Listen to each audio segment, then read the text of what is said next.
નમસ્કાર દર્શક મિત્રો, અભિપ્રાય ન્યૂઝમાં તમારું સ્વાગત છે। વડોદરાના કારેલીબાગ વિસ્તારમાં તંત્રની ઘોર બેદરકારી સામે આવી છે।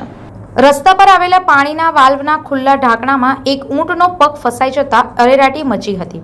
કારેલીબાગ વિસ્તારમાં પાણીની ટાંકી પાસે બનેલી આ ઘટનામાં ઊંટનો પગ ખુલ્લા વાલ્વમાં ફસાઈ જતા મૃગુ પશુ પીડાથી કણસતું હતું। આ દ્રશ્યો જોઈ આસપાસના લોકો તાત્કાલિક મદદ માટે દોડી આવ્યા હતા। તંત્રની રાહ જોયા વગર સ્થાનિકોએ ભારે જહેમત ઉઠાવી ઊંટના પગને સુરક્ષિત રીતે બહાર કાઢી તેનું રેસ્ક્યુ કર્યું હતું। સ્થાનિકોનો આક્ષેપ છે કે જો અહીં કોઈ બાળક કે વાહન ચાલક હોત તો મોટી દુર્ઘટના સર્જાઈ શકતી હોત। વારંવાર રજૂઆત છતાં તૂટેલા ઢાંકણા ન બદલાતા તંત્ર સામે સવાલો ઊભા થયા છે। સંવાદદાતા સાથે અભિપ્રાય ન્યૂઝ, વડોદરા। આવા જ વધુ સમાચારો જોવા માટે સબસ્ક્રાઇબ કરો અમારી યુટ્યુબ ચેનલને અને જોડાયેલા રહો ફેસબુક, ઇન્સ્ટાગ્રામ અને ટ્વિટર પર।